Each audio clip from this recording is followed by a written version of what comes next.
Pencil birds story time.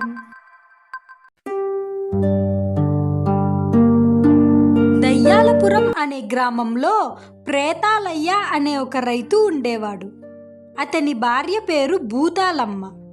ఆ రోజు ఆదివారం. భూతాలమ్మ పొద్దున్నే లేచి తలంటూ స్నానం చేసి తులసి కోటకు పూజ చేసి ఇంటి ముందర ముగ్గు వేస్తూ ఉంటుంది. భూతాలు, ఒసే భూతాలు, ఓసోస్ ఇటు చూడే, నీకోసం నేను ఏటి తెచ్చాను. ఏం తెచ్చావేంటి?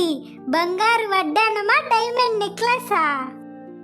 ఓసి నీ సోకు పాడుగాను, ఓసారి ఇటు కింద చూడే. ఏంటి కోడా? ఈ కోడితో నేనేం చేసుకోవాలి? ఓసిని ఇయాల ఆదివారం కదే, ఈ కోడి కోసి దట్టంగా మసాలా పట్టించి మంచిగా బిర్యానీ చెయ్యి. ఓ కుమ్ము కుమ్మేస్తా. సరే సర్లే గాని ముందు వెళ్ళి స్నానం చెయ్యి, ఆ తర్వాత కుమ్ముదు గాని. అలా మాట్లాడుకొని ప్రేతాలయ్య భూతాలమ్మ ఇద్దరూ లోపలికి వెళ్తారు. అప్పుడే బయట ఉన్న ఆ కోడి ఒక గుడ్డు పెడుతుంది. ఆ గుడ్డు మామూలు గుడ్డు కాదండోయ్, అది ఒక బంగారు గుడ్డు. భూతాలమ్మ ప్రేతాలయ్య ఇద్దరు బయటికొచ్చి ఆ కోడి పెట్టిన బంగారు గుడ్డును చూసి చాలా ఆశ్చర్యపోతారు. ఓసోస్, ఈ కోడిగుడ్డేంటే బంగారు రంగులో ఉంది? కొంపదీసి ఇది నిజమైన బంగారమా ఏంటి? అవునే భూతాలు, ఇది బంగారం లాగా మెరిసిపోతా ఉంది. ఖచ్చితంగా ఇది నిజమైన బంగారమే. అది నిజంగానే బంగారు కోడిగుడ్డు అని అర్థం చేసుకున్న వాళ్ళిద్దరూ చాలా సంతోషపడిపోతారు. అవునయ్యో, మనకు అదృష్టం తలుపు తట్టింది. అబ్బా, నాకు చాలా సంతోషంగా ఉందే భూతాలు. నా దగ్గరున్న ఆ డొక్కు సైకిల్తో వేగలేకపోతున్నాను. నేనిప్పుడే వెళ్ళి ఈ కోడిగుడ్డును అమ్మేసి ఒక మంచి బుల్లెట్ బైక్ని కొనుక్కొని వస్తాను అని ప్రేతాలయ్య భూతాలమ్మకు చెప్పి వెంటనే పట్నానికి బయలుదేరతాడు. ఒక మంచి బుల్లెట్ బైక్ కొనుక్కొని తిరిగి ఊరికి బయలుదేరతాడు. మేఘాలలో తేలిపొమ్మన్నది తుఫానులా, రేగి పొమ్మన్నది అమ్మాయితో సాగుతూ చిలిపిమది. ఓసోస్, ఏందయ్యో ఈ బండి మీద కూర్చుంటే సినిమా హీరో మాదిరుండావు.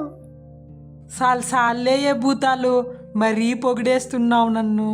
బండి కొనగానే భూతాలమ్మ ప్రేతాలయ్య ఆనందానికి అవధులే లేవు. మరుసటి రోజు ఉదయం ఆ కోడి మళ్ళీ ఒక బంగారు గుడ్డును పెడుతుంది. ఆ వింతను చూసి భూతాలమ్మ ప్రేతాలయ్య అస్సలు నమ్మలేకపోతారు. రోజులు ఇలానే గడిచిపోతూ ఉంటాయి. ఆ కోడి ప్రతిరోజు ఒక బంగారు గుడ్డును పెడుతూ ఉంటుంది. కానీ రోజుకి ఒక్క గుడ్డు మాత్రమే పెడుతుంది అది. కొన్ని రోజులకు భూతాలమ్మ ప్రేతాలయ్య ఇద్దరూ చాలా ధనవంతులుగా మారిపోతారు. ఒక పెద్ద ఇంటిని కూడా కట్టుకుంటారు. భూతాలయ్య ఒక మంచి కార్ని కూడా కొనుక్కుంటాడు.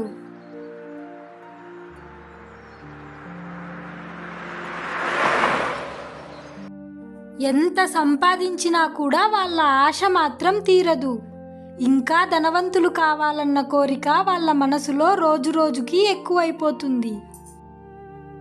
ఒసే భూతాలు, ఇవన్నీ కాదు గాని ఈ ప్రపంచంలో అందరికన్నా పెద్ద ధనవంతులు మనమే అవ్వాలి.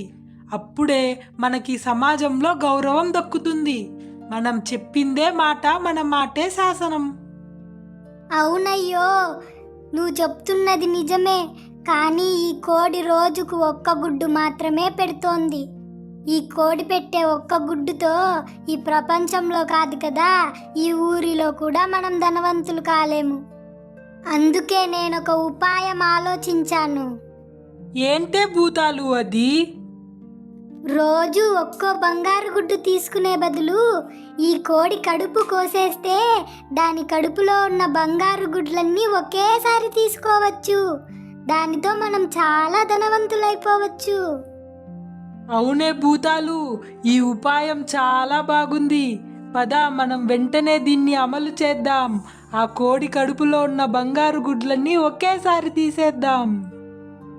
ఒసేయ్ కోడి, నువ్విచ్చే రోజుకొక బంగారు గుడ్డు మాకేమాత్రం సరిపోవడం లేదు. అందుకే నీ కడుపులో ఉన్న గుడ్లన్నీ మేము ఒకేసారి తీసేసుకుంటాం. భూతాలమ్మకు ప్రేతాలయ్యకు దురాశతో కళ్ళు మూసుకుపోయి అసలు వాళ్ళేం చేస్తున్నారో కూడా వాళ్లకు అర్థం కావడం లేదు. భూతాలమ్మ వెంటనే ఒక కత్తి తీసుకొని ఆ కోడి కడుపు కోసేస్తుంది. ఆ కోడి కింద పడి చచ్చిపోతుంది. దురాశతో మంచి చేసిన కోడికే హాని తలపెడతారు. అది చూసి వాళ్ళిద్దరూ వాళ్ళ తప్పుని వాళ్ళు తెలుసుకుంటారు. కోడి ఇచ్చే రోజుకొక బంగారు గుడ్డును కూడా చేతులారా చేజార్చుకున్నామని చాలా బాధపడతారు. అందుకే అంటారు, దురాశ దుఃఖానికి చేటు అని. పిల్లలు, ఈ కథ మీకు నచ్చిందా?